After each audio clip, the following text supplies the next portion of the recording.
I'm gonna pop in between you and Don and these. Yeah, funny, you didn't look at it, like, which one? You didn't know. It's like,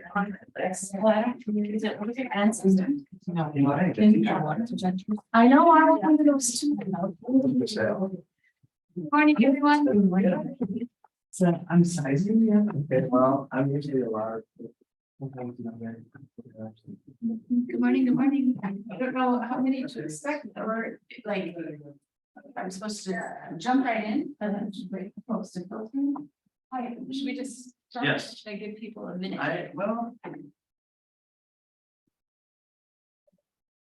like there are a few people still coming in. All right. Maybe a couple minutes. Hello, Sit hello. next to you, Donna. Yes, absolutely. I hear you. You have new pastor coming. Yeah.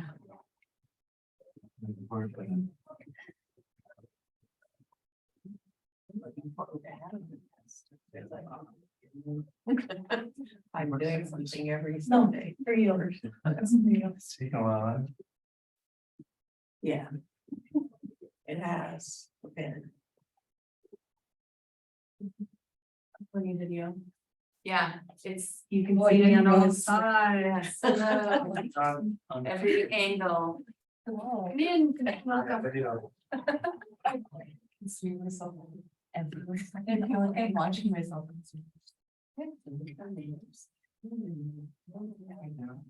you? But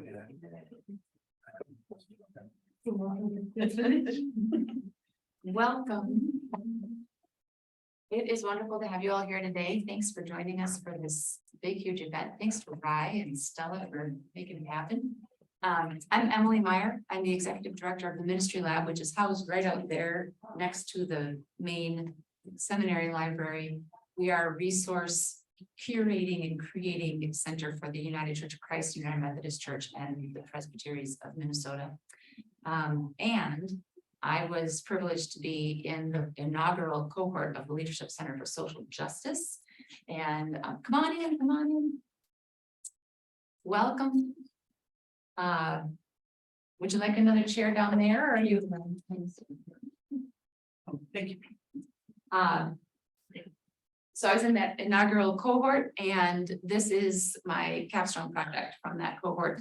And I'm really grateful to Rye for helping me figure it out, because when I started the cohort, I was going to be doing something completely different.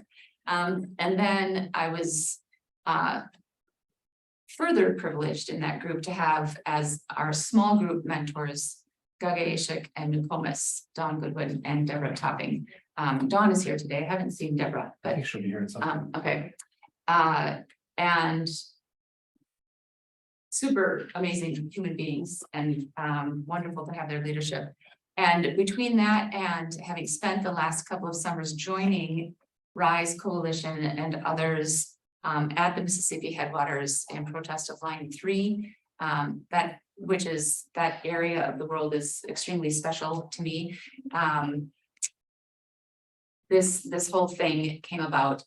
And in my work as a consultant with, hello, come on in, with congregations, I've been noticing, I work with primarily progressive congregations across the state and Christian congregations. And many of them are struggling with sort of a grouping of challenges, some of which is COVID related, but a lot of which is based on many years of decline in the church. And I think part of that decline is our message has become less and less relevant.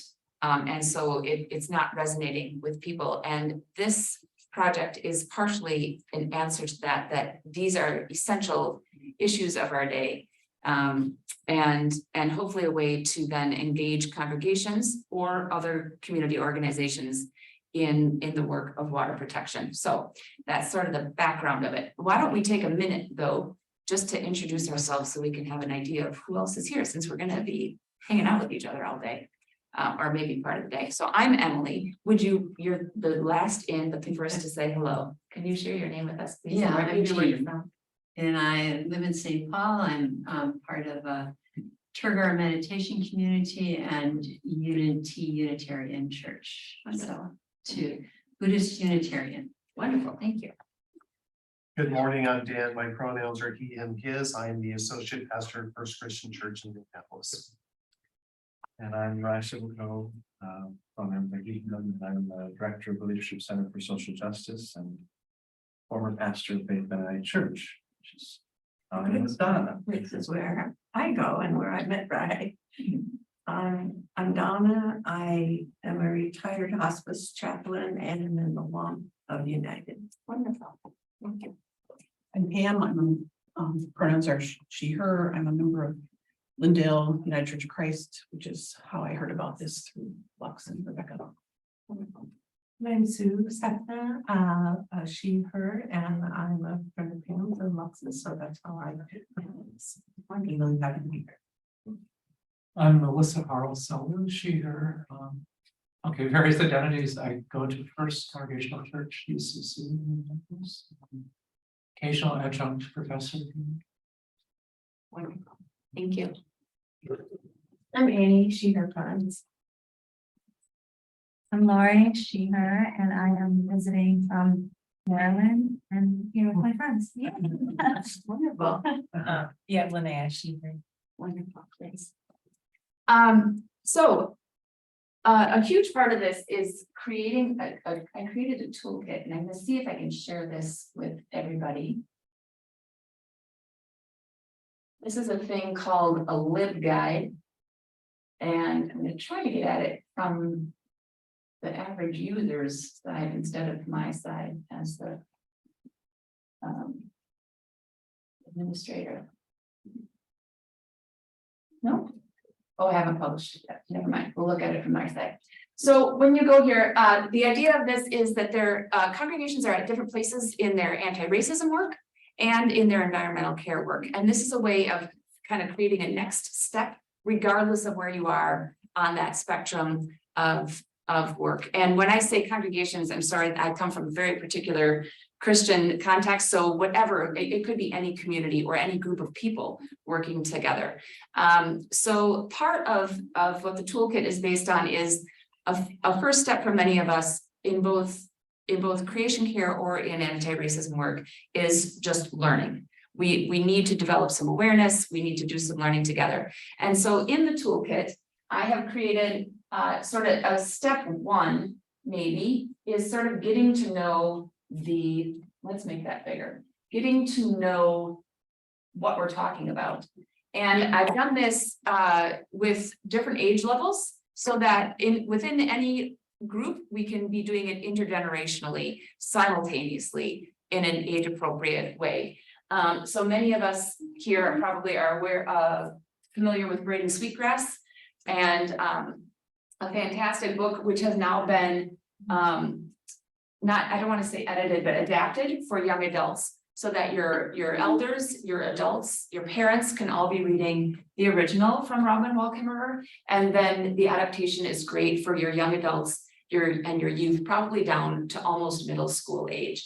And you can be reading that simultaneously so that conversations in family units, conversations across generations within the congregation can start happening pretty naturally because we're all on the same topic. At the same time, your older children can be reading Louise Erdrich's The Birch Bark House, which gets at some of the content in Braiding Sweetgrass, but through the lens of a younger person who is doing what Braiding Sweetgrass is talking about, which is exploring the natural world, learning as they encounter the different seasons and the different elements and different characters in their natural surroundings.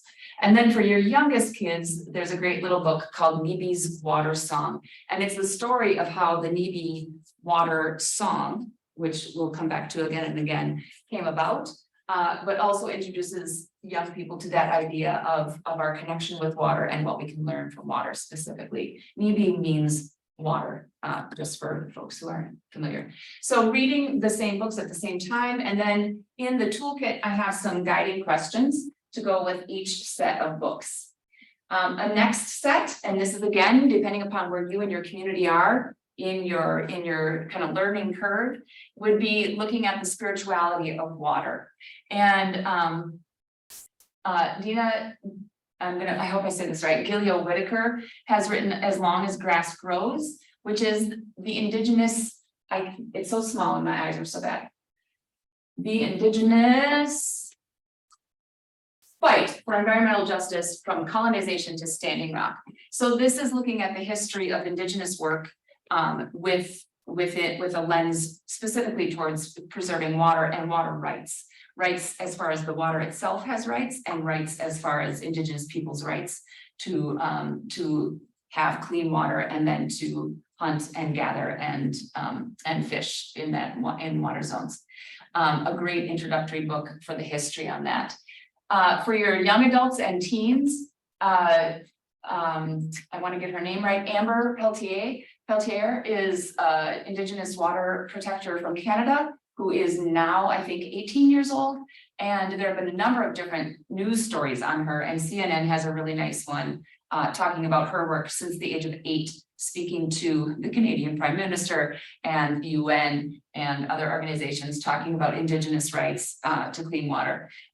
So adults can be reading, youth can be watching the video, and then 2 books for children. This is Young Water Protectors is the story of Aslan, who is at the time at his first visit to Standing Rock. He was 8 and then came back when he was 9. And so his story of what was happening at Standing Rock in the DAPL fight.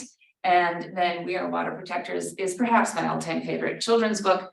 And it tells it's a wonderful introduction to the prophecy of the black snake coming to destroy the land, and that this call for all people to stand up in the face of the black snake's encroachment.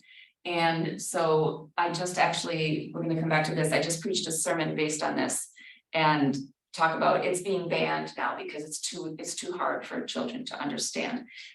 So please read it. Please read it with your children. And then some guiding questions to go along with those. And together, this is a group of books and the video that help us understand that among Indigenous communities, particularly Anishinaabe, the idea of being a water protector isn't an idea. It is your identity. It is a born-in thing. Women are water protectors, men are fire protectors, and they take those roles very seriously, many of them. And something that, and from the Christian perspective, in our very first book of our big book that we call the Bible, God says you are meant to be stewards of the land, of creation, of all of nature. And what if white people took that as seriously as our Indigenous neighbors did, who are calling themselves water protectors because that is their spiritual identity. And so these books kind of introduce us to that idea. And the video, I think, is actually quite good at it too. And then taking that and kind of putting it all together, what are current or recent events where water protectors have been really a force and really a presence, and introducing the idea of maybe there are things that we can do, those of us who are non-Indigenous, how can we start to look at ways of participating with our Indigenous neighbors? So Winona LaDukes, to be a water protector, talks about a lot of her ways. Some of us get it in our heads that the only way to do this work is to go to the protest and to be, to be out there at the forefront. And that is a great way to be a part of the event. Winona's got this huge holistic vision of what it means to be a water protector and to stop the corporate spread. And a Wendigo, does anybody know what a Wendigo is? It's a giant, like 15-foot tall spirit that traipses around the North Woods and destroys things, and it's consuming everything in its path. It just doesn't stop consuming. It's voraciously hungry. And so, of course, all this corporate greed that's coming in and destroying the land, destroying the water, and destroying humans as it goes, they are the Wendigos, and it's a clear parallel. So all of her work, she up on White Earth has now a solar power thing that they're working on that includes both a business and working with the community college up there to do training for tech work and building solar and power. A sustainable agriculture approach, hemp as a product that is very sustainable and great for clothing and paper and all sorts of things. So seeing that role in more than just go out and protest and go to court, which is an essential step many times, but expanding it and showing us different ways to engage. And then water protectors, this is a harder to find book. It's not a very broadly published book, but it's the HELP is actually a acronym, and I won't remember the names, but it's environmental protectors from northern Wisconsin who have been fighting mining and oil pipelines for many years, indigenous led. And so they actually were successful in getting a mining company out that was trying to clear cut and dredge up something like 300 acres of land right next door to their ceded lands. Well, they are the ceded lands. And then this is a video version of that compares that works between West Virginia and northern Wisconsin. And so really nicely done. And so those are some ideas for your teens and tweens and young adults. And then this is a lovely little book, and we just were invited to join a NEBI walk around the Lake Superior.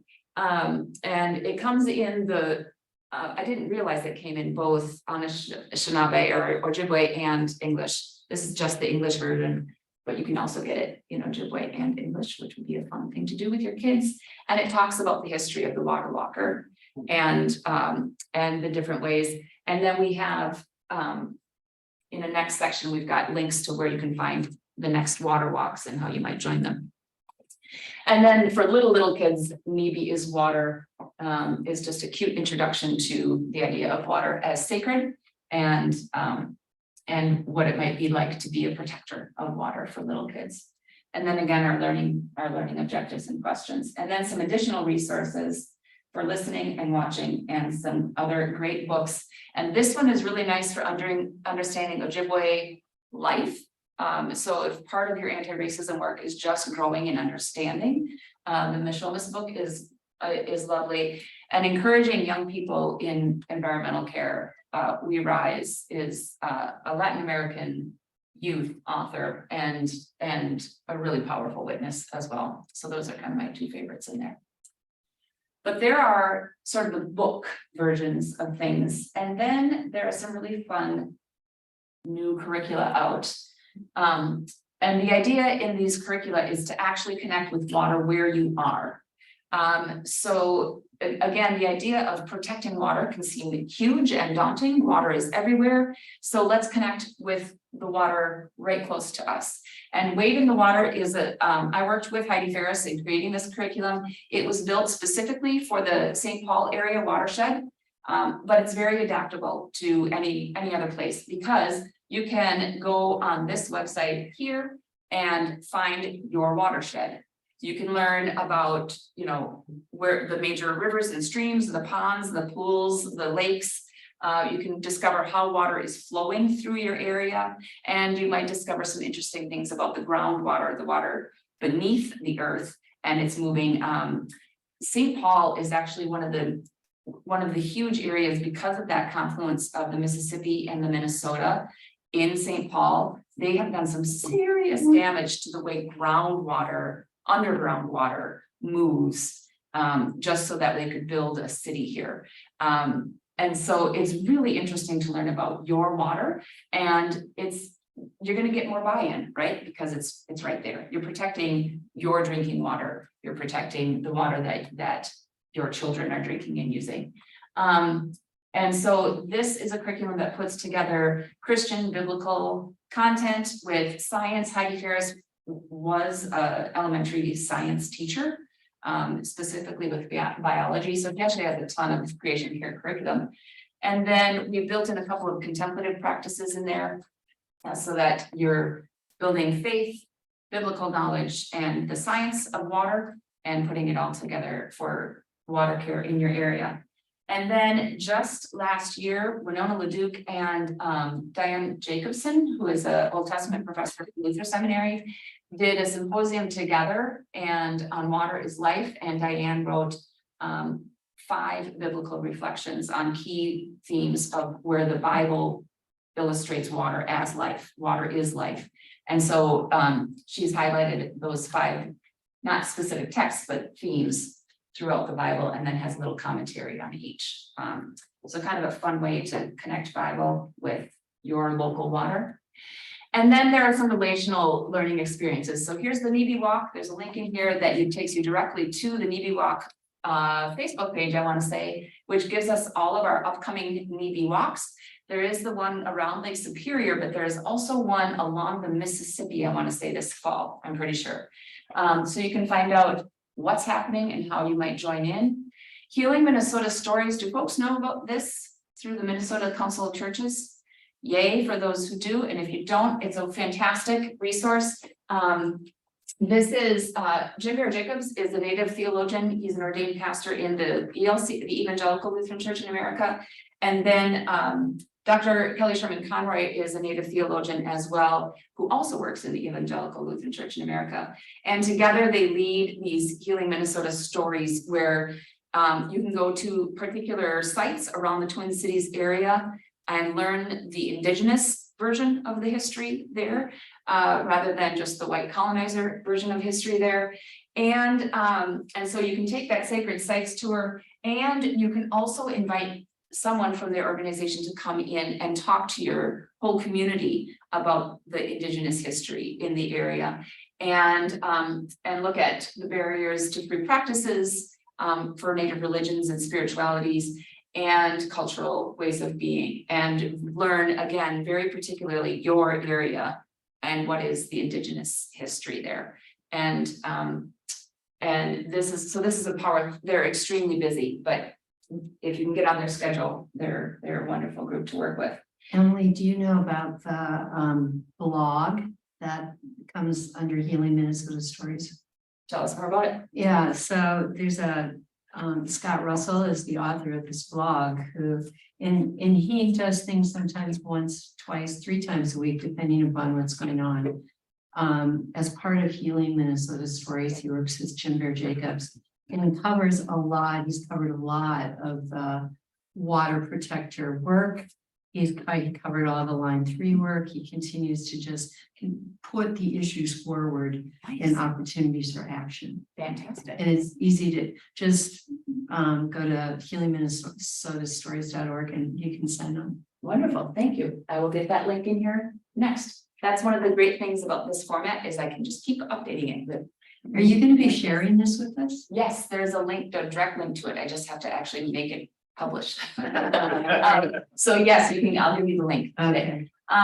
And then you can just scroll through all this. Another organization local to the Twin Cities is the Wakantipi Center, and they're just getting up and going. It's been they kind of got started right before COVID, and so they're kind of still building momentum since COVID, but they've got a huge amount of their funding in place. And you can go and learn from Indigenous peoples about the Indigenous lands that they are working with to restore them back into prairie and water riverfront. And so that's a great place to go to, especially again with young people, to get them hands-on experience and doing things and learning from Indigenous teachers what these plants mean, why this place is sacred. All of that comes together at the Wakantipi Center. And these two are related to one another, but one of them is sort of the history center and the other is the hands-on sort of learning. And then Kelly Sherman Conroy, who I've already mentioned, has an Indigenous reparations cohort. So you and your community can become part of a cohort of people who are saying, we are very intentionally looking at what do reparations look like with our Indigenous neighbors. And we're not going to do this alone. We're going to join with other congregations. For a lot of congregations, that's the daunting part, is we're the only ones doing this, but you're not. So join a cohort and have an Indigenous teacher walk you through it, and she's a theologian, so kind of helping with that spiritual community component. Could be a great next step for a congregation.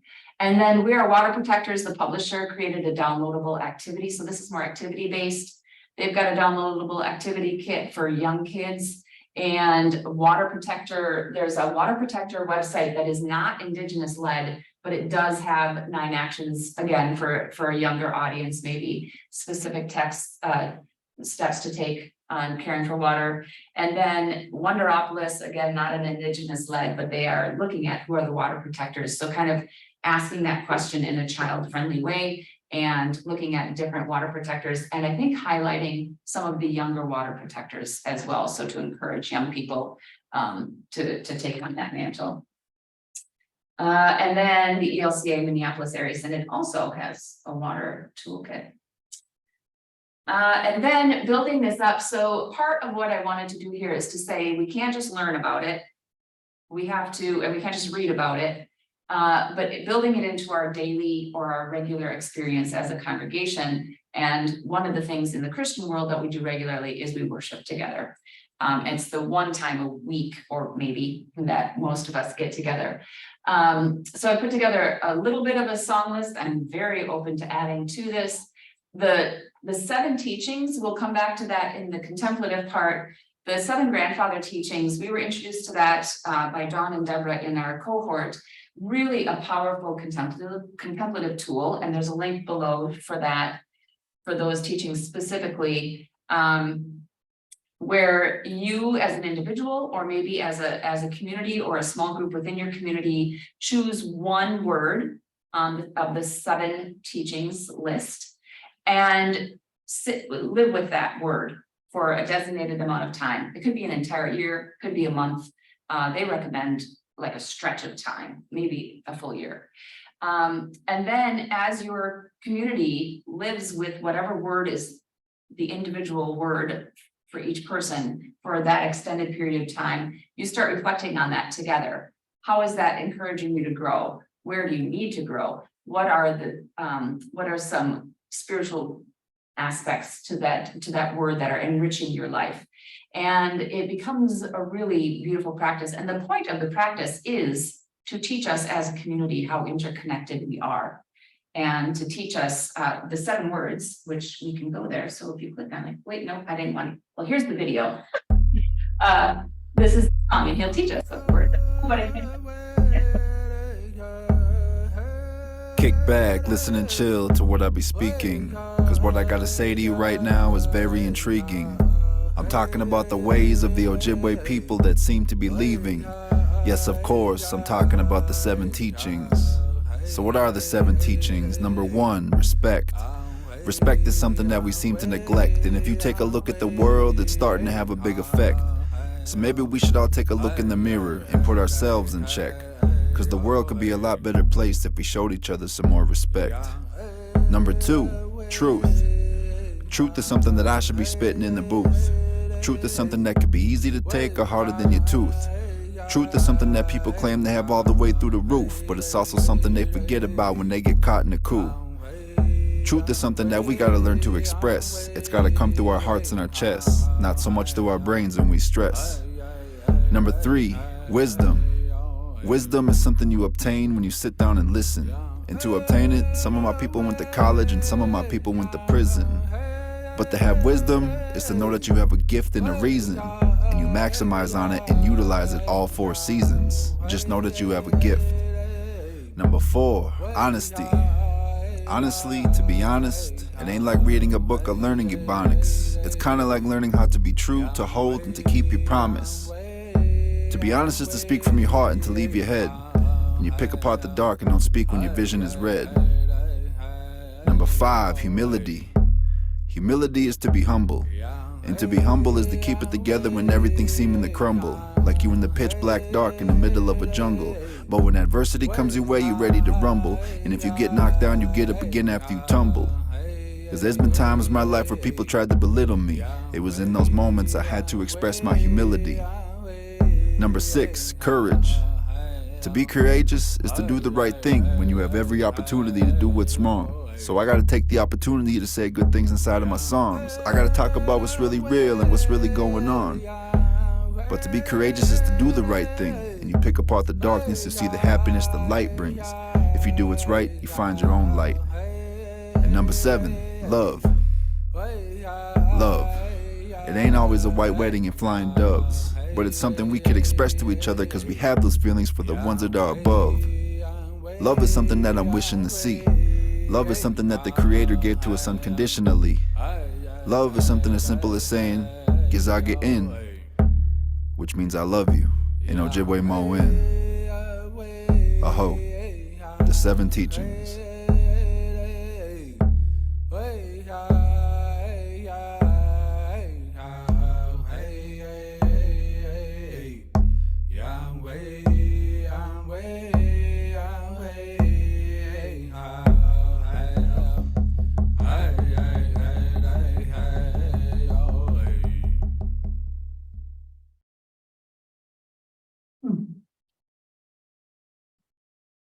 So there's the 7 teachings. Choose a word, let it rest in your soul for a while, and see what happens. And there's a piece of music. What if we shared that with our congregations or our communities? Could be kind of a powerful thing. Sarah Thompson has written a gorgeous song called Water is Life, inspired by the Standing Rock Sioux, the Dapple fight. And she's allowed me to write a liturgy incorporating that song. So I have a liturgy that goes, that uses that song and then introduces it to the congregation as a song that maybe they could sing together.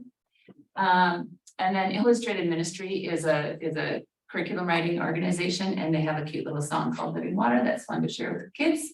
And then there's a video introducing the Nebi song, which I have the words, and it's a song that's shared at many of our almost every Line 3 protest that I've been to, or other event, and we'll probably sing it today, I'm gonna guess. But here's the story behind it and where it came from. And then some other pieces for worship. There is a liturgy for earth keeping from, oh my gosh, is that Brett Haslett? No, that is John, oh my word. Peterson. So a white guy wrote this, and the UCC put together Do This, which is a communion liturgy for earth keeping.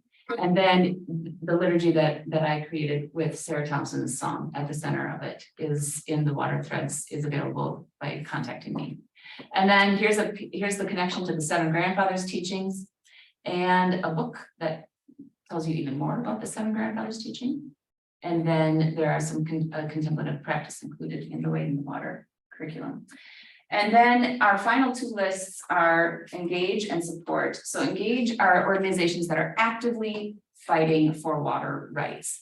Honor the Earth, Indigenous Climate Action, the Stop Line 5 pipeline group in Wisconsin, Rise Coalition. Dawn is here today, and I think Carrie is part of that. She's here today, and Deborah is showing up at some point today. So many of the leaders of that are with us today. They're part of this event. And then I couldn't get the name in there, but Waduka Mikwag is a group that has sprung out of the Line 3 protests. Once the pipeline went through, this is translated into English. It means those who help beaver, and they are a group of community scientists who are monitoring Line 3 and following. They've got, so this is the what's the word I'm looking at? Thermal imaging of the Line 3, part of the Line 3 pipeline. They've got 45 aquifer breaches already actively happening. And so they're watching to monitor with scientific data how that's affecting the surrounding environment. And one of the things that we know is true, and Dawn can say more about this than I can, but one thing that we know is true already is that folks on the White Earth and Fond du Lac and Red Lake nations, all of those tribal peoples had a really hard time getting enough manoomin or wild rice to make it through the winter last winter. And it is a direct result of Line 3 coming through. So these scientists are looking at all of that different environmental damage that is ongoing and already existing before there's even a leak in the pipeline, and the leak is inevitable. And so this is a great way for congregations to join in the work, because the more scientists we have, or just people, you don't have to be a scientist. You can go out and take water samples, you can go out and measure thermal readings, you can support them financially. And they're kind of holding line 3 accountable to the extent that they're able to get a voice in any, to get anybody's ear, I should say. So those are our climate care groups that I have currently. This list can definitely increase. And the idea here is that there is an Indigenous-led climate care group near you somewhere doing something really important already. So another daunting factor for congregations getting into environmental care is we're going to have to do it. This is a white supremacy mindset, right? We're going to have to do it all. And we have to have all of the answers. And if we don't do it right, we might as well not start, because we don't want, we're failure averse as white people. That's just a cultural norm. Not all of us, but that tends to be a way of being. And I'm here to say, you don't have to have all the answers. You don't have to do it perfectly right from the outset, and you don't have to fix the problem. There are people who are already doing the work, and they are wise, intelligent, caring, bold, courageous people. Just join them. So here they are, a whole bunch of Indigenous-led people who are already doing amazing work. And the white people can just kind of say, how do we support that? Instead of being the ones who have to have all the answers. And then just some organizations to support financially or with your business. A-Fire Solar is the solar group that I mentioned out on White Earth, where they're not only building solar panels, but they're teaching the folks on the White Earth Reservation at the community college how to make the panels and how to be the tech people to take care of them. So they're developing a whole career here with solar. And then the Water Protector Legal Collective, and this list is certainly going to grow as well.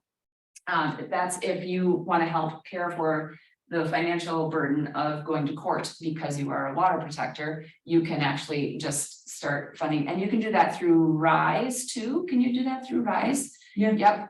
And so there are a couple others, and we'll get those in here as well. And then some wonderful food related things. So food sovereignty is another big part of water care, right? So instead of shipping our food all over the place, and instead of people who are living in what are called food deserts, not having any access to fresh fruit, fresh vegetables, or fresh food. Harvest Nation is an Indigenous woman-led organization, hydroponics, aeroponics farm up on the Iron Range.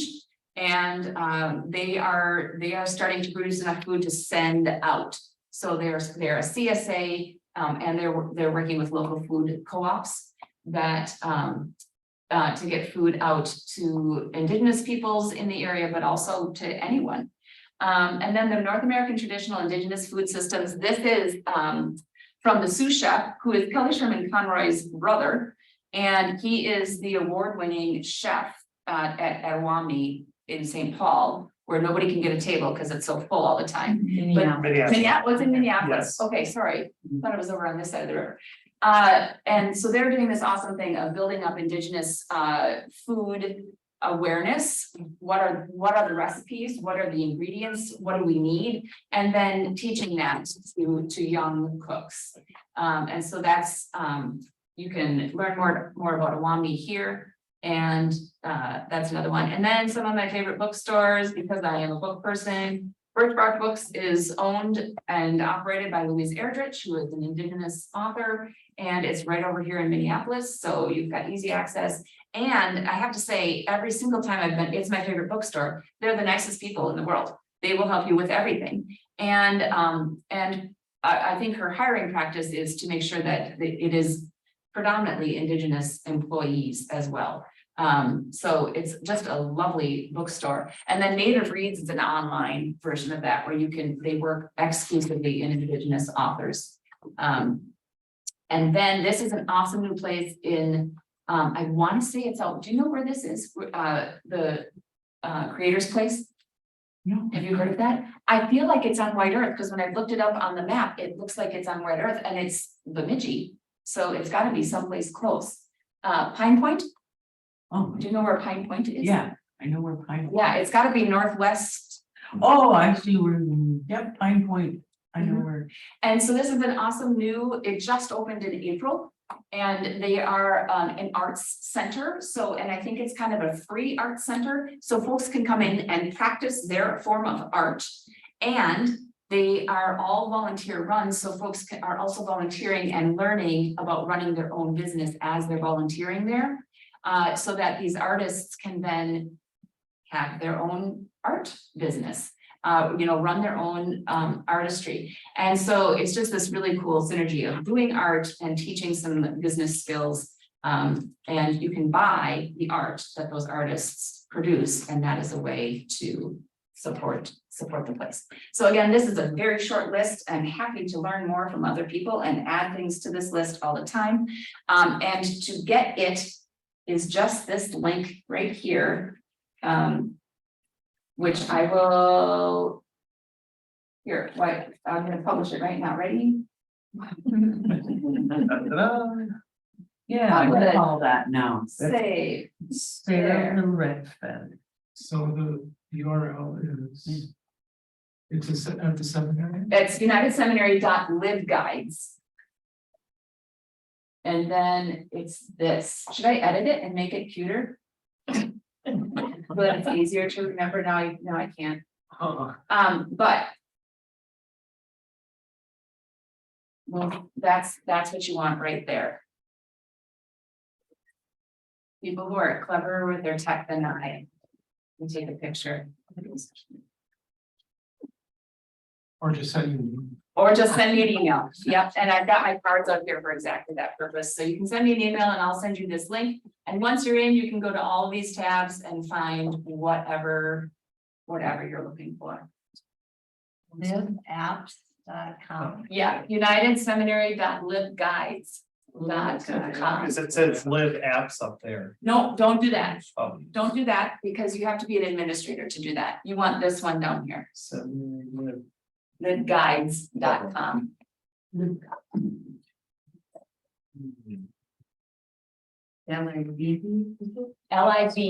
LIVGUIDES. Look at that for timing. Thank you so much. Thank you for being here. Sorry we didn't have any Q&A time. But I'm here all day. I'm here all day. So Yes. come and see me. And here's a business card with the email address on it if who's interested. Yeah, that's the good stuff. Have you ever seen the movie? Oh, yeah. Do you think you can just read United? I've seen it, yes, seen it, in fact, yes, yeah, Moving, powerful. Yeah, I don't know how available it is. right, and that's why it's not on here, because I wasn't sure Yeah, I don't know. about sharing rights. Yeah, Yeah. it was beautiful. I have a podcast for you for the food section. Toasted Sister Podcast. Posted a sister. Toasted Sister Podcast. We call it coming in the framer.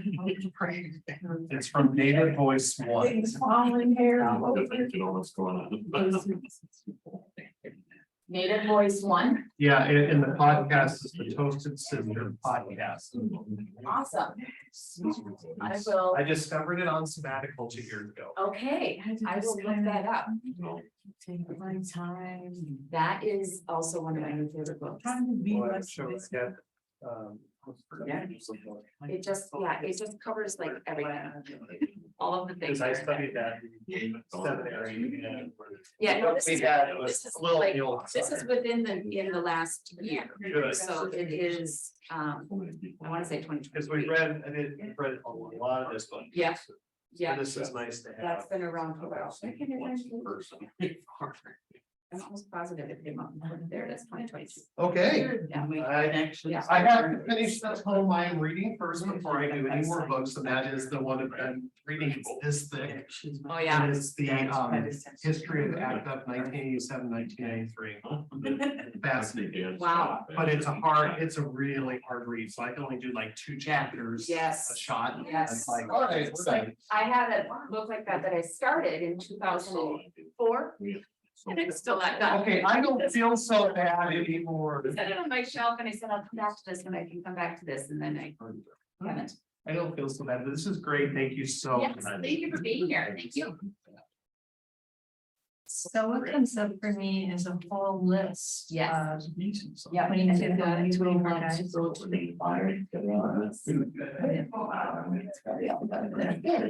Yeah. So you're employed here? I am employed by United Methodist Church, United Church of Christ, and two presbyteries. Yeah. With some supplementing from United Church. But this, the guy here. Yes. Yeah, I bumped into them. Thank you so much. Yeah. Yeah. And so So do you work with MNPL? Or are you? I have worked with them. I have done things with them, and in fact, Buff Hi, Paul. and I. We're just transitioning. Like a recorded commentary for their preaching, for their word, like a preaching commentary once, and then I've been to a lot of their events. Especially like 3 protests. But I don't, and then I part of my job is amplifying advertising for events that are happening, and so I sort of offer that for them. To the churches. To my churches. UCC, United Methodist, and two Presbyterian. Yes, yeah, and anybody who wants my. And what are the Twin Cities? It's the Twin Cities. So whole state. The whole state. Oh, So I cover the entire state for those 3 church bodies. wow. And, Right. and, And what's your, oh, here. yes, and I'm ordained, pastor in the ELC, so I'm, Oh, you are. but I work for. So that's. Or kind a of bunch of why other we people. just like- I didn't know that Javier was. I'm not Yeah. sure he is. I'm pretty sure he is. Well, the church that he is on the staff of is Presbyterian staff. Mhm. But he, I'm pretty sure, maybe he's not, I might be wrong about that, but he's Yeah. been in Lutheran circles for quite a while. yeah.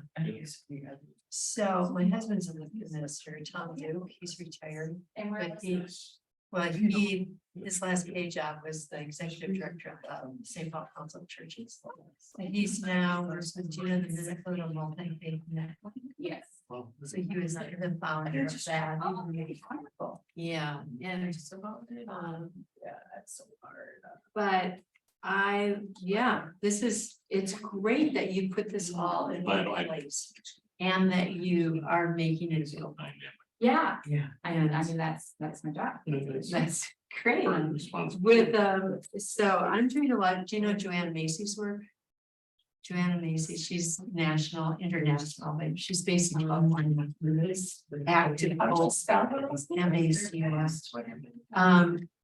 But, And say the name of the book. well, she's written more than a dozen books, but a primary one that I am working with right now is Active Hope. Yes, And yes. In fact, I feel like I came across that very recently. Did she just publish it? she just revised it a couple of years ago. I feel like, I have come across that very recently, because that seems very familiar to me. I am very interested in, there's another person who's here, Diana Noble Turner, who, do you know Diana? I know that name. She just graduated from here, and we're interested in bringing Joanna Macy's work into the faith community. And I'm working specifically with Unitarians and the Buddhists. And we are probably through them and I. Okay. But yeah. But I've also been part of my church doing Indigenous and environmental justice series. And so all of us. Yeah, here it is. Here's all your stuff. I know. So thank you. Yes. Sorry, Paul. I might be in touch. Yes, please. Well, you could do that. You teach here something. No, I haven't. Yeah. Yeah. All right. Never been on this campus. So welcome. I did a lot of Our, pre-work. one of our students, Paul, is going to lead his workshop. So Paul, let you introduce yourself and get started. Yeah, Justin. Were you there? Thank you, Dr. Sabiatanis. Were you at the events at the camp? I am very delighted to be with you all this morning and to be leading this workshop in this segment of the event. My name is Paul Burden. I am a UCC pastor in Cincinnati, Ohio, and I am the pastor of St. Peter and St. Paul United Church of Christ. And I grew up in Missouri and lived in Southern Illinois for many years. So Mississippi River is a very important and very special body of water in my heart and imagination. And so this is a really exciting opportunity for me to be sharing with you all and engaging in conversation. And I'd like to just ask those of you who are here to introduce yourselves as well. Hi, Paul, Molly Marshall. Dr. Marshall, good to see you. Thank you, sir. Thank you for doing this. My pleasure. I seem to be the only one in the room. I know there are others coming, and I am Homer, one-time worker on river rights, going back to work on the St. Croix in the 1970s.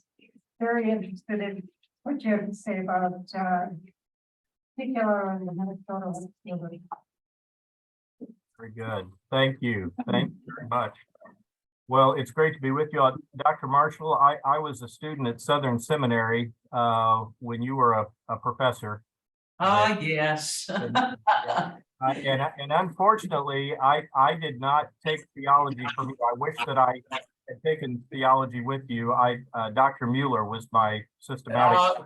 David was the best. Yeah, he was a great professor. And But yes, I gave a little more liberation than Bart. So there you yes, I was well versed in Bart and Bruner, and of course you were. and Right. my liberation theology came later, but Very fine. a lot of fond memories of Southern Seminary in those days. So Those were good years. yes, they were. Yeah, they sure were. And I'm very glad that you're at United now. As am I. Thank you. Thank you. I'm a student in the MA program in ethics and justice. This course, the Eco Justice course, is my last course for this program, and then I'll be writing my thesis. So it's been a wonderful journey. Maybe I can shake your hand next spring at commencement. I will look forward to that. I'll look forward. Yes. Come right in. Come right in. He has asked us to. He asked us to introduce ourselves. We've already done that, so. Well, just to you. All right. Hi, I'm Barbara Hockey, and I've been active in water. I've been on watershed districts for 25 years. Representative and Rice Creek watershed. I happen to live on a boat on the Mississippi River in downtown St. Paul. We have 33 liveaboards down there, and we see a lot of changes in the river, of course, all seasons, floods, etc., and sediment that comes in from the Minnesota River.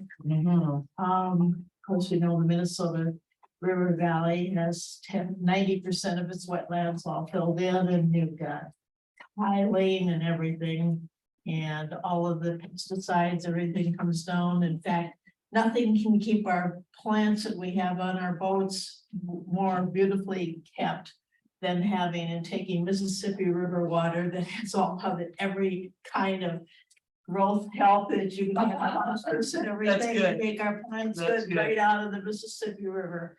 And to know that people like to come down and fish, and of course, there's a lot of carp, but you also know you don't want to eat the fish. So Right. everything that we've done to pollute our waters. And when I read about oil and how they've got a website, not a website, but a sort of a video you can watch that has water being the new gold. water better than oil. It's gonna be very expensive and everything. That's what we have to do to preserve our waters. And so, Thank you very much. Thank you for that. Well, and thank you all for coming to take part in this time together in this conversation. When Dr. Sabiatanis indicated at the beginning of the term that this would be part of our journey this term, and this would be one of our assignments, I got to thinking about what I wanted to share and focus on. And living in Cincinnati, I live just a few miles up from the Ohio River, and but as I said, I spent a lot of time, major portions of my life, very close to Mississippi as well.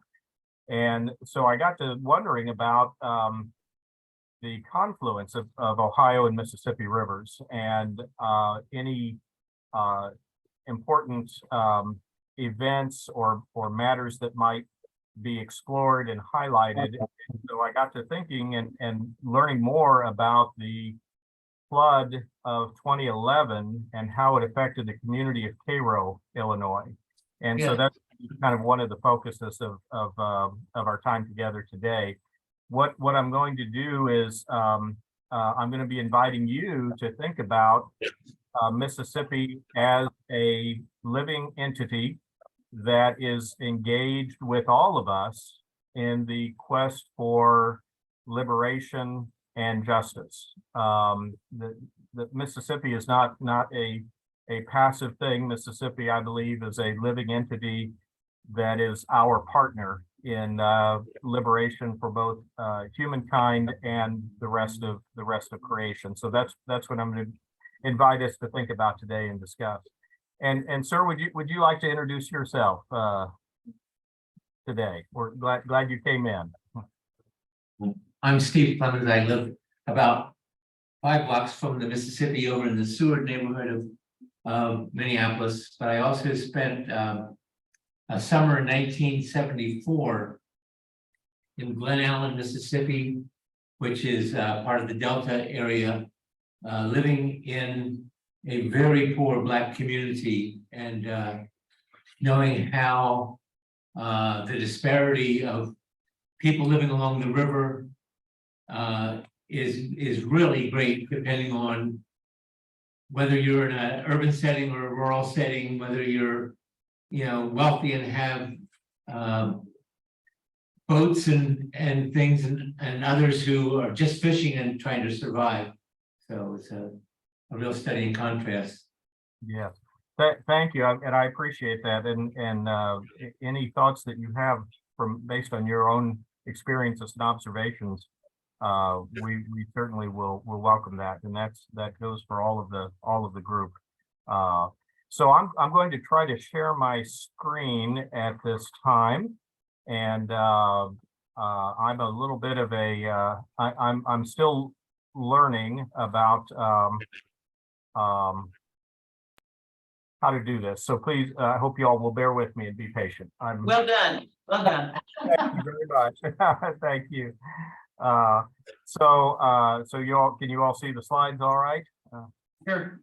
So our workshop today is called A Tale of Two Rivers, because as was just shared, the perception of Mississippi is very different, and the experience of Mississippi is different based on one's social location and one's cultural background.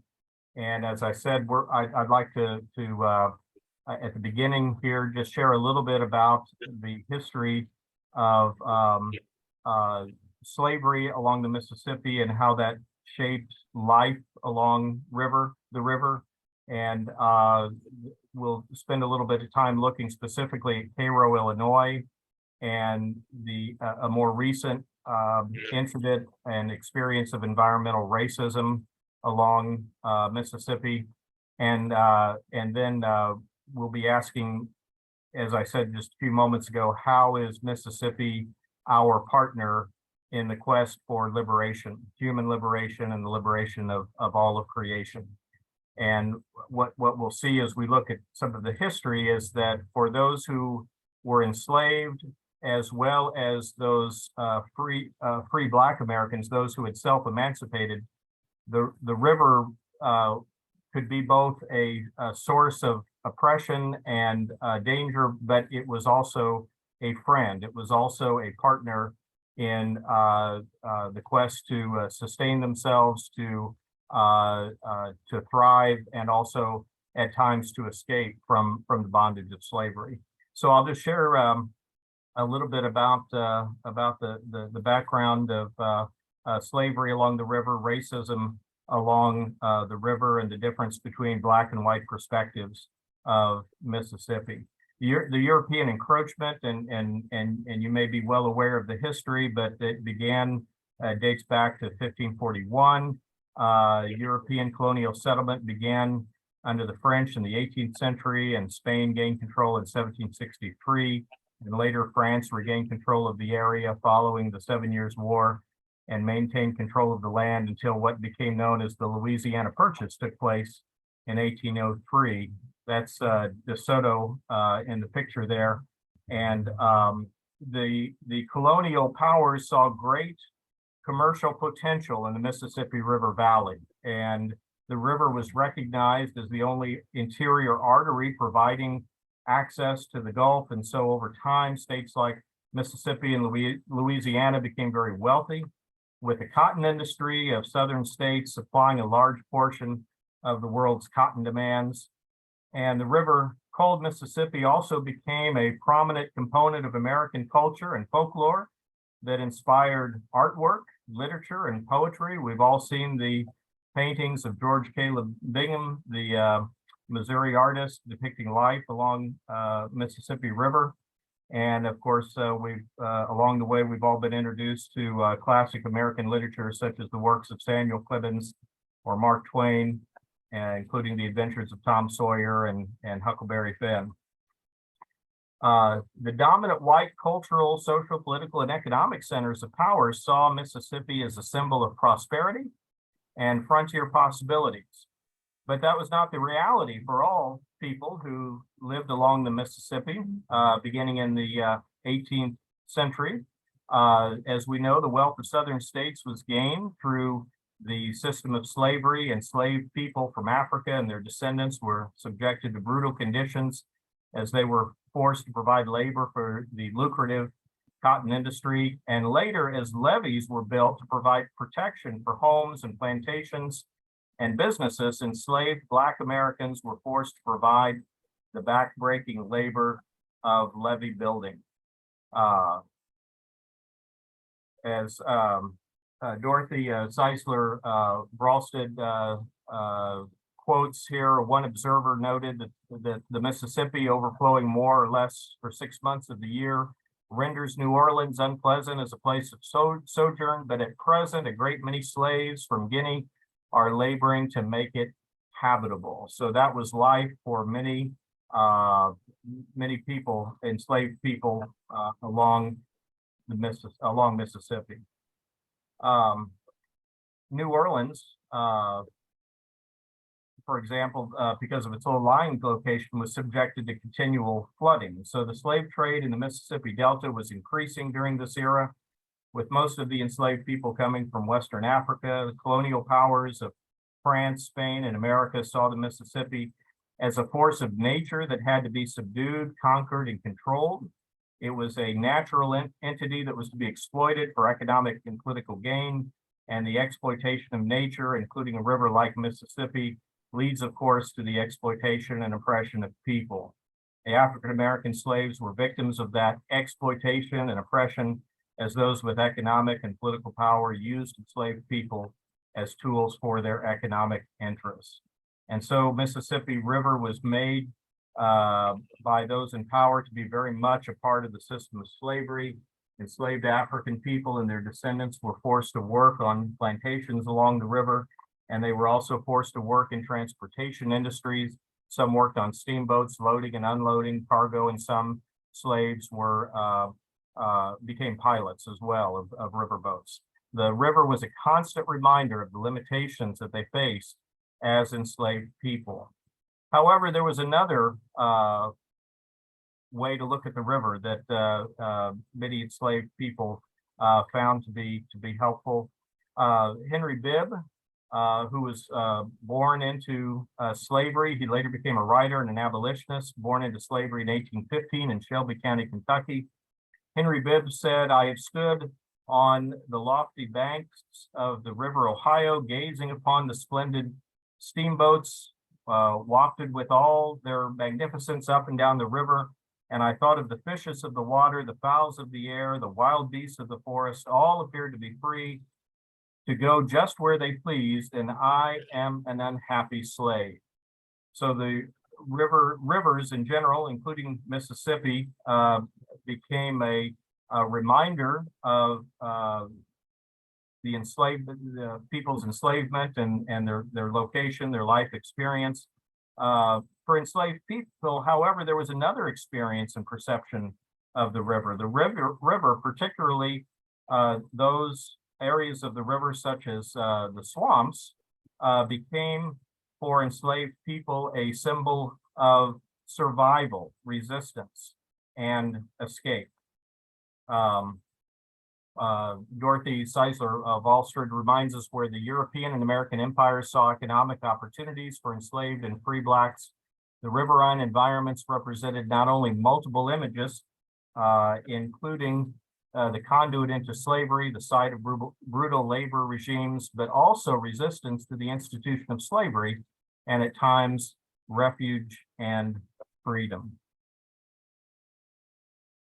So the swampy areas along the river actually provided places where enslaved people could get out of the presence of slave owners and overseers and could create safe spaces for networking and communication.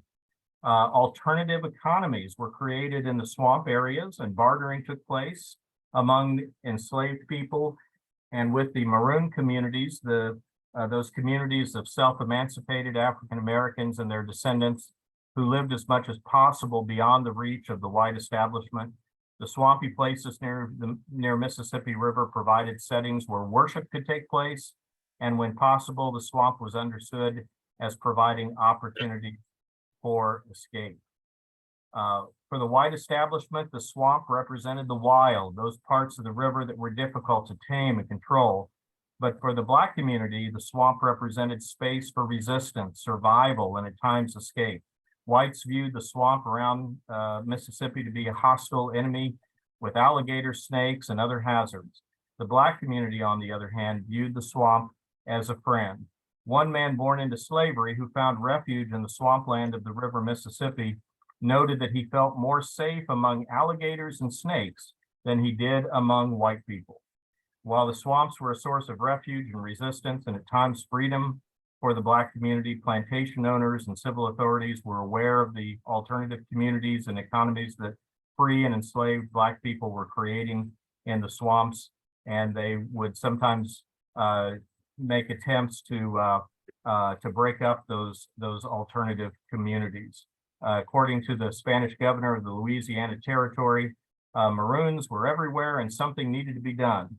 And so while free Black people making up the Maroon community had been around for a long time, they were becoming increasingly organized and were engaging in community and commerce with enslaved people. The white establishment feared an alternative society, which was exactly what was developing and had developed. And the governor created an agency that was tasked with locating and capturing runaway slaves.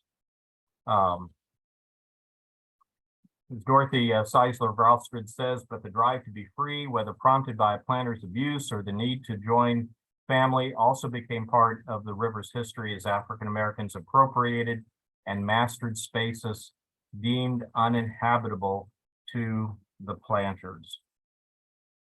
And so through their histories, complemented by song and folklore, Seisler of Alstred says the recurring theme of oppression, liberation, refuge, and resistance characterized the intersection of African Americans with the Mississippi River. Building upon the associations forged during the colonial era, the riverine environment evolved into a racialized space as swamps developed not only into more than a refuge for runaways, but also spaces separate from the planters' oversight. and these spaces might offer a site for conspiratorial meetings, religious gatherings, or temporary respites from slavery. Regardless of use, the surrounding swamps allowed for a negotiation with the environment free from oversight. So into the 20th century, the Mississippi River Valley continued to be a home for many African Americans and African American communities. But when disaster struck communities along the Mississippi, Black Americans disproportionately experienced suffering and devastation. And it was a terrible reminder that while slavery had supposedly been abolished in the United States, true freedom was still being denied to Black Americans, and lifelong Mississippi for Black Americans was still often harsh and devastating. I'd like to stop there for just a moment and ask you, what is your perception of wild spaces? Do you perceive them as friendly, frightening, or some of both?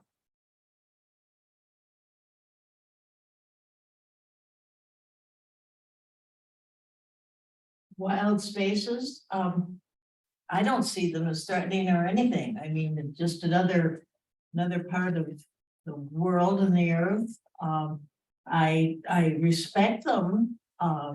You can even not even be in the wild spaces and you can hear somebody has walked a pathway in Florida and alligators come out and take them. So I guess wild spaces, or just even going in their regional parks or something like that, there might be something that could come out and hurt you or whatever, but no, I have no fear of wild spaces. I find it really interesting, Paul, that persons of African descent found more comfort and sanctity and safety in the swamps than among the virulence of the white folks. Yes, Dr. Marshall. I find that really fascinating too. And, you know, I think of alligators and snakes and such creatures who inhabit the swamps to be rather intimidating and frightening. And yet that was less frightening than living among those who oppressed and those who exploited. Yeah. And I found that really fascinating. That reference to the man who said he was happier and more content and felt more safe in the swamp than he did among white people. I was really intrigued by that. And the community that you're describing that grew up, is that Moringa? Yes. I believe it was primarily made up of folks who had escaped from slavery in the Caribbean and began to settle in places like Louisiana and other parts of the Gulf region. Indian descent, also Native American descent. I think there was some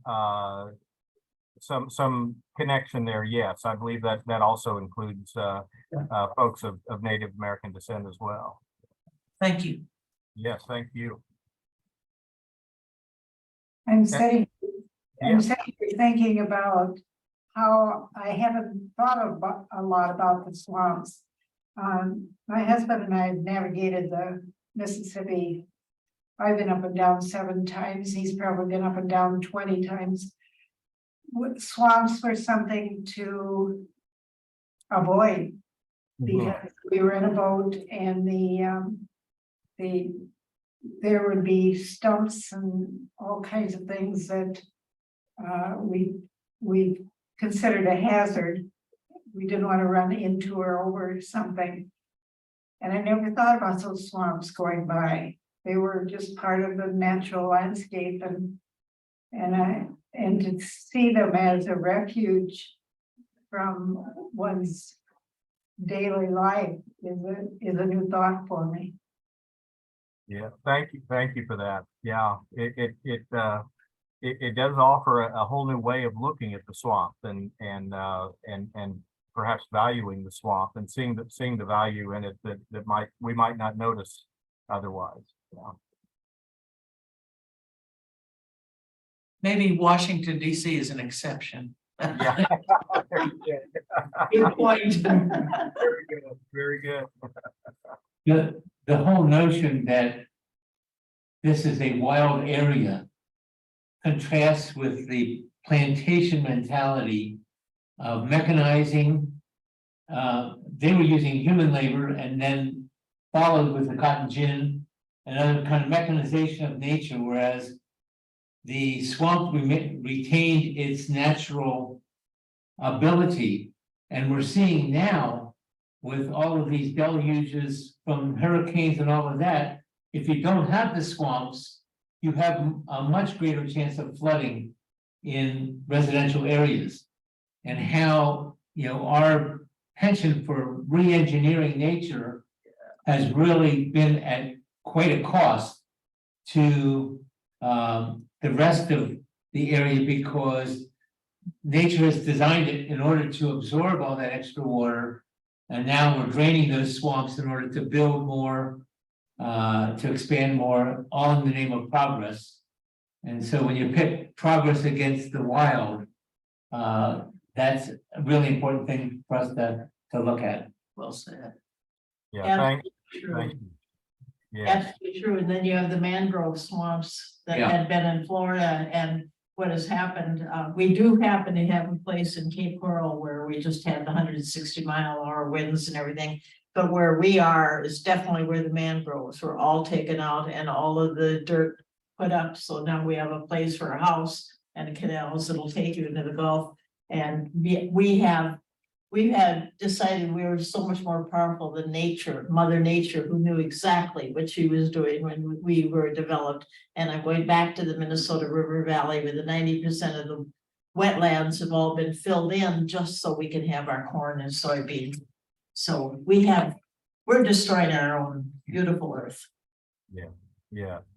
yeah, thank you. And all excellent points. And it really does point back to the question of whether the earth and the natural environment is a machine, or is it a living organism? And we've treated it like a machine to be controlled, to be modified. But as you all have suggested, I think it's important for us to shift our thinking and understand the earth, including entities like Mississippi, as living organisms that and we are a part of that environment. We're I think reflecting on this theologically, a lot of folks have latched on to the idea of human dominion over nature as being something that is a matter of control and exploitation. And when perhaps we need to be thinking of the dominion that we read about in the book of Genesis to be a matter of stewardship and partnership and being engaged in using whatever human resources we have to make all of the natural environment work for the well-being of all of creation, human and non-human alike. Can you all think of examples of oppressed people today utilizing wild spaces as a basis of resistance and liberation? Is that happening anywhere here close to home or around the world? Can you think of any possible examples of that? One example really comes to mind for me is the work of Berta Cáceres in Honduras. She was killed by either governmental or corporate forces because they were trying to protect the river from mining interests. And there's a whole really strong women-led movement in Honduras trying to save the environment. So that's what comes to mind for me right away. Very good. Thank you. Thank you for that. Anyone else? My wife, who's also a UCC pastor, recently attended a memorial service for a man who spent most of his adult life homeless, and the memorial service took place in a park on the edge of of the woods. And that was actually where he was living. He was living in the woods along with some other homeless folks. And I suspect that part of the reason for that is that one can kind of get away from law enforcement and property owners and others who would try to push those folks out of sight and out of view, or even arrest them for whatever they might think of to charge them with. But that would be I think that might be another example of a safe space for those who are on the margins, just living in the woods to avoid the oppression of established society. Homeless camps in the Kansas City area are on the shores of the Missouri River and the Kaw River, and particularly their confluence, because persons actually bathe and use the water for cooking and all. And somehow the riverbank becomes a place of solace and temporary home, at least. Yes, thank you, Dr. Marshall. Yeah, that's a great example. That's a great example. So the wild spaces are still being used as a basis of resistance and liberation. Are there any wild or untamed spaces that are inspiring to you? One place I think is like up north recently, they had a place of resistance in the maple tree recently up north and towards Bemidji there. People go take space there and try to defend those trees, because the trees are, like source of food, like maple syrup, that's one thing. What area are you talking about north of the maple trees? Bemidji around there, Bemidji Bemidji, Minnesota. Yep. They were south of Bemidji, in between Bemidji and Cass Lake, Minnesota. They were gonna cut all these maple trees down, like thousands of them, and people came together and like took space there and had a maple sugar camp, and they kind of stopped it, so they kind of rethought it, and they just wanted it out for the wood. So that was another one I was thinking about. He was talking about like spaces where they think that it's not really a word, anything but like what he said, monetary wise, so that's something I was thinking about there when he asked that question, with that the maple trees are very important to a lot of people. I think it's their, I think of their grandmother trees, which you may be aware of. They were maple trees, or historic maple trees that even people living in those trees at the time when they were trying to protect them couldn't save them from road construction. And so a botanist took cuttings from those 4 trees, and they're now planted, and they grew, and they're now planted in the grounds there of St. Peter's on Highway 5.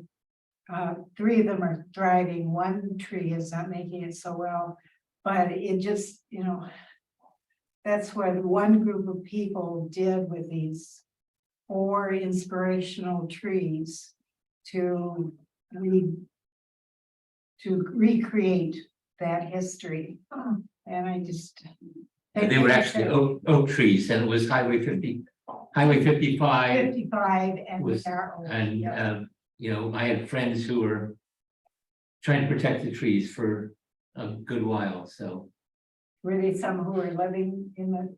Well, they were sent to jail. Yeah, some of them were. Yeah, I'm sorry, yes, they are oak trees, yeah. Yeah. And are 3 of them still, I've been there for a couple of years. Yeah. The 3 of them are still thriving and 1 is struggling. That's another thing you talk about climate too, is the destruction of the trees in the forests. And we know that's a natural way of being able to convert with the carbon and everything, so. Again, aren't we humans that are doing it for commercial or some particular purpose? Thank you all very much. Those are wonderful, wonderful insights. And, you know, I think it's a reminder that wild untamed spaces, natural entities like Mississippi River continue to partner with those who are living under oppression, those who are struggling and struggling to find hope. And so I think we still see that happening, just as we saw it in the days of slavery. We're also seeing it happening now.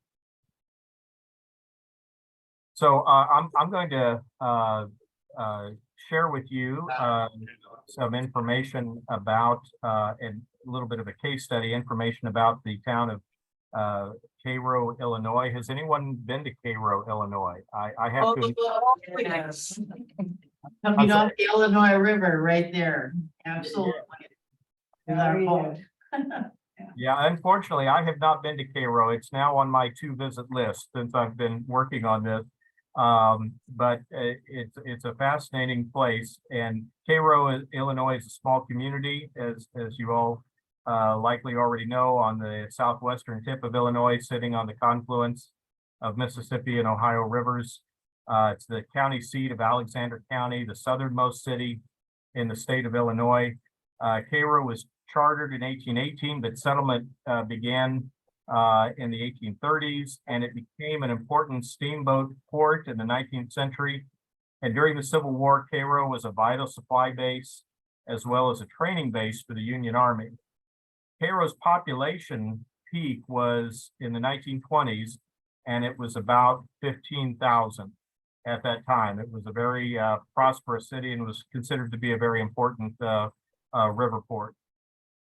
According to the 2020 census, the population is now 1,733, and so it's currently at an all-time low. Cairo is a community with a majority Black population. About 70% of the population of Cairo is made up of African Americans. Cairo is a town surrounded by levees, and some of you may remember the 2011 flood that took place there at the end of April. In 2011, heavy rains had brought severe flooding to that part of the river called Mississippi. The water kept rising, and the levees surrounding Cairo were threatened.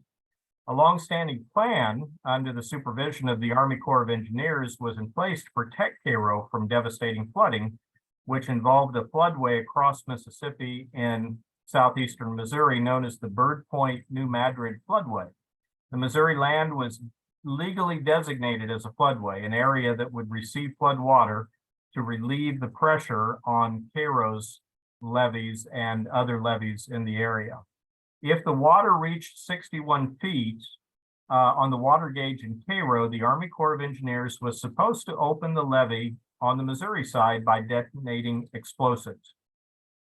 The water was now, at this point, was exceeding 61 feet. Most of the town was now under threat of very severe flooding and perhaps catastrophic flooding. The designation of the Missouri land as a floodway dated back to 1828. At that time, the land was largely swampy timberland and was just beginning to be developed by farmers. Landowners were paid about $17 an acre in exchange for the right of the government to flood their land to help control flooding in more populated areas. In 1928, when the floodway plan was put into place, Cairo was considered the crown jewel of the region. It was highly valued as a riverport city, an economic hub of the region, and at the peak of its population. A devastating flood had occurred along Mississippi River a year earlier, in 1927. The federal government implemented the Flood Control Act of 1928. The Army Corps of Engineers designed a plan for a system of levees, dams, floodways, and other means of controlling flooding known as the Mississippi River and Tributaries Project. About 130,000 acres of land on the Missouri side was designated as part of this new floodway. The first, and up to that point, only time the Corps of Engineers utilized the floodway was in 1937. Landowners were warned ahead of time that the land would be flooded and give them time to evacuate. After the flood subsided and the Missouri farmers returned to their land, the farmers filed a lawsuit against the Corps of Engineers, but the courts ruled in favor of the Corps. And in the 1990s, the Corps considered buying the farmland and leasing it back to the farmers with the understanding that flooding would always be a risk, but they decided the price tag was too high. It was estimated at the time that such a purchase would have been about $200 million. So by 2011, the city of Cairo had a much lower population than in earlier times. By 2011, the population was down to about 2,818. The city of Cairo was facing economic decline and increased poverty. And as we mentioned before, the city was a majority Black population. So when the floodwaters were threatening the city of Cairo, the plan in 2011, the plan that had been in place for over 80 years was supposed to be implemented. In late April 2011, the Cairo gauge on April 21st reached 49.8 feet, and it was predicted that by early May, it would exceed 61 feet. The chief officer of the Army Corps of Engineers, Major General Michael Walsh, who was also the president of the Mississippi River Commission, had permission to detonate the levee and open the floodway if the water reached 58 feet. And that's General Walsh on the right there. And that's Governor, at that time, Missouri Governor Jay Nixon on the left. But as we know, things had changed in the decades since the last opening of the floodway in 1937. Now the farmland in southeastern Missouri was considered the valuable land, and most of it was owned by white farmers who had economic and political clout. Walsh was being advised by the other 6 members of the Mississippi River Commission, including a man by the name of R.D. James, who owned land in the Missouri floodway. Cairo is a majority Black community that was struggling economically and that did not have the political clout of the Southeast Missouri farmers. Missouri farmers had the economic means to secure political representation. Congressional and legislative representatives and the Missouri Attorney General began a campaign on behalf of the Missouri farmers to prevent the Army Corps of Engineers from carrying out the standing plan to open the levee and allow the floodwaters into the Bird Point, New Madrid floodway. Their argument was that the Southeast Missouri farmland was more valuable than the homes and businesses of Cairo, and so that justified not opening up the floodway in their minds. One Missouri politician said, "Of Cairo, I've been there. Trust me. Have you been to Cairo? Okay, then you know what I'm saying." And he would later apologize for those remarks, but he was speaking out loud what apparently a lot of people in power were thinking. Missouri Attorney General at that time, Chris Koster, sued the Army Corps of Engineers in an effort to halt the opening of the floodway, noting that within the floodway there were about 90 homes, about 200 residents, and that the land owned by the Missouri farmers was of significant economic value. Koster's lawsuit claimed that the Army Corps of Engineers had abused their discretion by maintaining the standing plan because the Corps was not taking the change in land value into consideration. The water kept rising, but Major General Walsh delayed the decision to detonate the levee and open the floodway. The mayor of Cairo at that time, Mayor Judson Childs, was publicly questioning the delay. The city of Cairo, he said, is on the verge of being the next 9th ward of New Orleans. It's a shame that anyone would argue that saving farmland in the designated floodway is more important than saving lives. In the press and the media, the community of Cairo was not getting much sympathy. The situation was being depicted as a tough call, with the value of the farmland continually being cited. An editorial in the Chicago Tribune argued that Mayor Judson Childs of Cairo was exaggerating the potential damage to his city because the citizens of Cairo had ample time to evacuate. And Cairo was not the only community at risk. There were other communities in the area that were at risk because of the delay in opening up the floodway. According to the Army Corps of Engineers designs, opening the floodway would protect about 2.5 million acres of land on both sides of the river. But still, there were delays. Major General Walsh hesitated against the advice of his staff. He was advised multiple times to detonate the levee and open the floodway, but each time Walsh chose to hold off. And on May 1st, General Walsh received a final warning when Colonel Bernie Reichling of the Army Corps of Engineers told Walsh that the Corps had less than 24 hours to put the explosives in place before the river reached a point where their crews could no longer safely work. But General Walsh continued to wait. He asked for a briefing in 5 hours. Finally, Walsh gave the go-ahead to detonate the levee and open the floodway, but the process was delayed due to weather. There were thunderstorms and lightning. The preparations were finally completed by about 10 p.m. on the evening of May 2nd. The water was now 61.7 feet high. There were explosions and a wave as high as a house poured over the breach and into the floodway. After the levee was opened, the river dropped half a foot in an hour. According to a 2015 study, Cairo's levee and flood wall system nearly failed.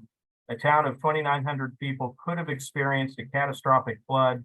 Lives likely would have been lost. Homes and businesses would have been lost. In a 2012 report from the Illinois Department of Natural Resources, the conclusion was made that millions in dollars in flood damages could have been prevented if the Corps had opened the floodway when the river was a foot lower. The Corps of Engineers did repair Cairo's levee system, but the city has continued to struggle economically. It's having a difficult time keeping the system maintained and repaired when needed. The Missouri farmers, on the other hand, came back in better shape than the residents of Cairo. Sam Atwell of the University of Missouri Extension estimates that less than 1% of the farmland was permanently damaged. About half of the farmers had crop insurance, and later during the year of the flood, farmers planted 100,000 acres of soybean and wheat and yielded successful crops. Nevertheless, the farmers argued that they were entitled to compensation from the federal government, and a 2013 Supreme Court ruling in another flood case backed up their claim. And you remember R.D. James, the Missouri landowner who was advising General Walsh on the Mississippi River Commission. While Donald Trump was president, Trump appointed James to lead the Corps of Engineers Civil Works Division. And according to ProPublica, James and his family owned 3,000 acres of land in New Madrid County, including 800 acres in the floodway. And there's another aspect of this story that's important to note. There was another community affected by all this on the Missouri side. Within the floodway was a small town called Pinhook, Missouri. Pinhook was founded by Black sharecroppers in the 1940s. The floodway was one of the few places where anyone in that part of Missouri would sell land to them. So they purchased land, built a small community, built homes, a store, and a church. Its population peaked in the 1960s at about 250 people. By 2011, the town's population was down to about 50. Before the levee was detonated, the people of Pinhook evacuated, but their homes were destroyed, and the residents of Pinhook considered suing the government as the white farmers did, but they decided against it because they were concerned that their resources would be used up in legal fees. The Army Corps of Engineers history acknowledges the white landowners and their losses, but no mention of Pinhook, Missouri is made in the official history. Racism and white supremacy have had devastating effects for Black communities along the Mississippi from the colonial era and into our own day, and the hesitation of the leadership of the Army Corps of Engineers during the 2011 flood, under pressure from political leaders acting on behalf of economically powerful landowners in Southeast Missouri, caused Black communities on both sides of the river to experience the destruction of their homes, their livelihoods, and their way of life. But I want to bring us to a close and hopefully have a little bit more time for discussion. There is still hope in Cairo, Illinois. The last grocery store in Cairo, Illinois closed in December of 2015. And so for the last 7 years, Cairo has been a food desert, and residents have had to travel 20 to 30 miles to buy fresh food and other groceries. But in October of 2021, Cairo residents began discussing the possibility of creating a co-op grocery store that would be owned and operated by community members.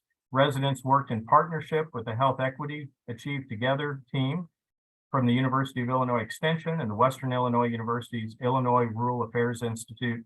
Both entities provided administrative support and consultation. A business plan was developed, funding was secured, a location selected, and construction was completed through an apprenticeship program at a local community college, Shawnee Community College. The result of these efforts was that last month, June of 2023, the Rise Community Market was opened in Cairo. And I'm going to try and share with you a video if it will let me. You need the 6-year-old. Yes, indeed. Yeah, okay, grandkids are calling. I need to get some youngsters to come and help me with this. Not letting me share the video.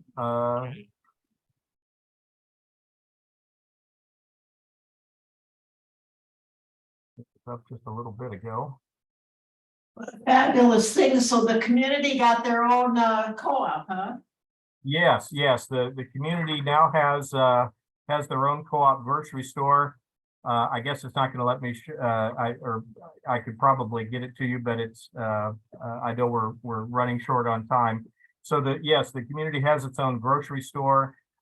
In the video, it's a short video from a local news station that is depicting a lot of excited people, and that was the really neat thing about the video. The people of the community were excited to finally have a grocery store in their community again. They didn't have to travel 20 to 30 miles, and they were very pleased to have this resource available in their community. So the people of Cairo are utilizing the resources available to them, and they are not giving up on their community, even though people in political power were ready to give up completely on Cairo. The people of Cairo are not giving up on their community. So Population now? What's the population of Cairo now? Did you say 1,000? the current population is about 1,700 as of the 2020 census. So somewhere in that range. Yeah. So Sally McFaig invites us to look at nature with new eyes, not as something to be misused or even just used, but as our kin, as part of the body of God. And so I just, in our last few minutes together, I would invite you to think about that. How might the river called Mississippi and other bodies of water once again be regarded as a source of resistance to oppression, a source of liberation, and a source of the building of genuine community, as we see still going on in the town of Cairo? Any thoughts that you might have about that? And kind of a follow-up question with that is, how might our perception of a river like Mississippi change if we regard the river as our neighbor, not something to be tamed or controlled, but as our neighbor and our partner in liberation?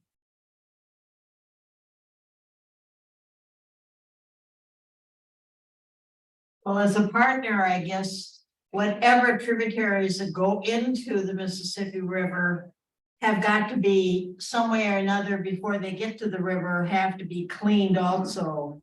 I'm, as I said, I was on watershed business before, and there's so many different things that if you're going to do something and hold back water and clean it before it goes into the river, Mississippi River, Ohio, I don't care what it is, it really has to be an effort that's put forth.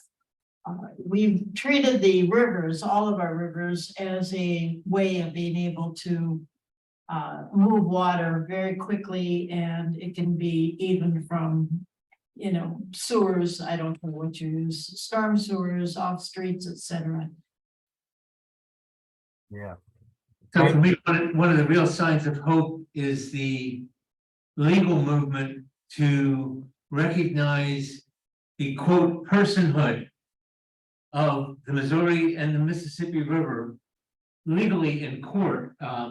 There's an outfit, and I can't remember the name of the group that has been suing for the rights of nature.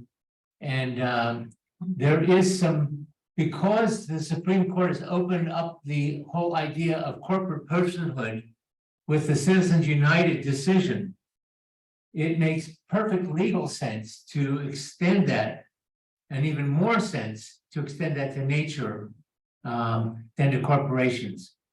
And so I see some hope in moving in that direction. I don't know how successful it will be, but that's a sign of hope. Good point. Thank you for that. That's excellent point. Geologist. And 70 years old, so I'm retired, kind of failed at retirement, but your comment about those connections is not something that's taught in science.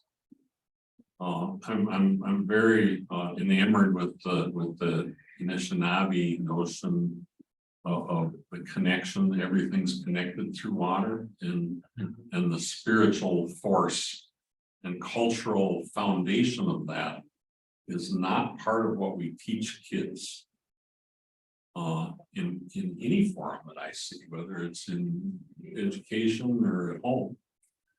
And it brings a different perspective in my life to think of Mississippi as my relative. Yeah. You know, I didn't gain that insight until I was too old. You can always pass it on. Right, exactly. Well, and I've been part of some of the NIBI walks that Sharon Day has led here out of the Indigenous Peoples Task Force here in Minnesota, and she's the one who's leading this walk around Lake Superior in August. But Sharon has taught us to pray with the water, to sing to the water, to thank the water. And that's really changed my perspective quite a bit. And going on some of the walks with her on the Missouri River or the Wisconsin River, the Chippewa River or Minnehaha Creek has been very helpful for me. Very good. Thank you for that.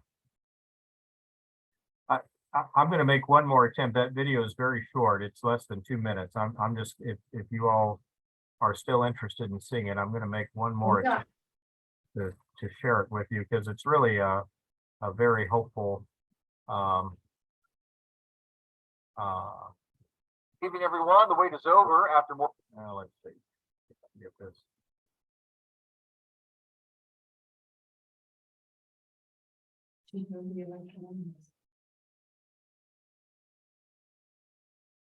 Oh, here we go. Maybe. Hopefully this will let me do it. Okay, there we go. Evening, everyone. The wait is over. After more than 7 years of living in a food desert, people in Cairo finally have a grocery store. Colin Bailey has more from today's grand opening. 3, 2, 1. It's a great day in the neighborhood. History has been made. Excitement on the community members' faces as a new grocery store in Cairo opens for business. We've been a food desert for a while, so we're happy to have this local store to purchase things that we need. The store will have everything from meat, fresh produce, canned items, and much more. It's something that will allow people to avoid traveling miles and miles for groceries. My grandkids will be able to come to the store. I don't have to drive 30 miles to pick up some strawberries and maybe some special kind of cake mix. This is wonderful. Yeah, and you can just grab one. It's been more than 7 years since Cairo has had a grocery store, and Mayor Thomas Simpson says this new store brings multiple benefits to town. The market philosophy of working together for the common good has promoted community well-being and improved the quality of life for the citizens of Cairo and play a major role in the local economy. This store is co-op style, which means the community owns it. And as many check out what's inside, they know they have to continue to support the Rice Community Market. We're going to support this store, and I know we're going to support it because this is what we need in our community. I'm going to live to Cairo till I die, so hopefully this is just a start to what's a new beginning. In Cairo, Colin Bailey, Heartland News. Leaders But the grocery store say they are looking to hire part-time and full-time positions to work there. All right.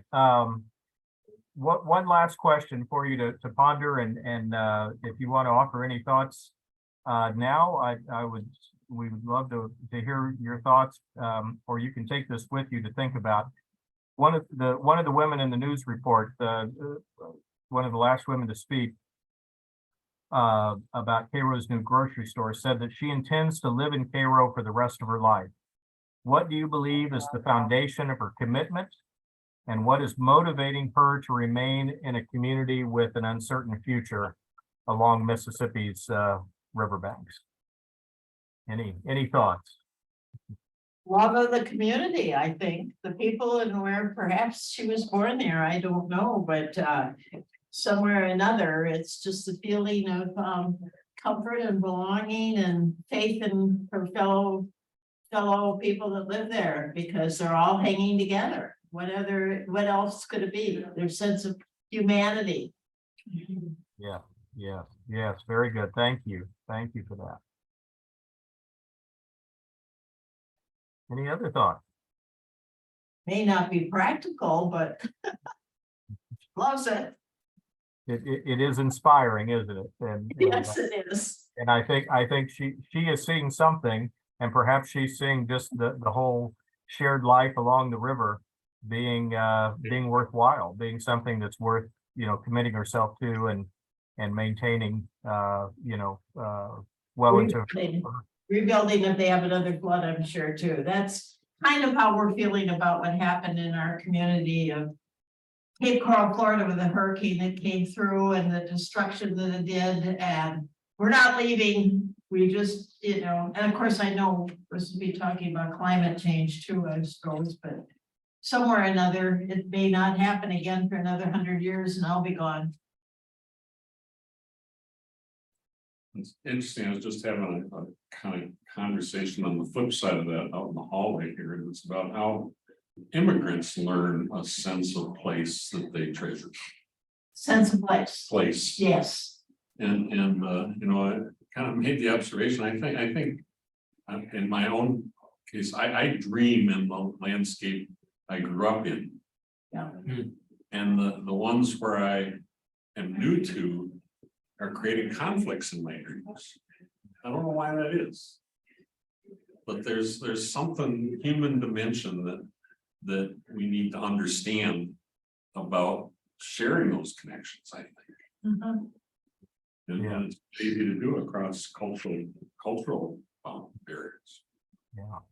It's a sense of home. Yeah. And home is usually identified as childhood and your formative memories and so on.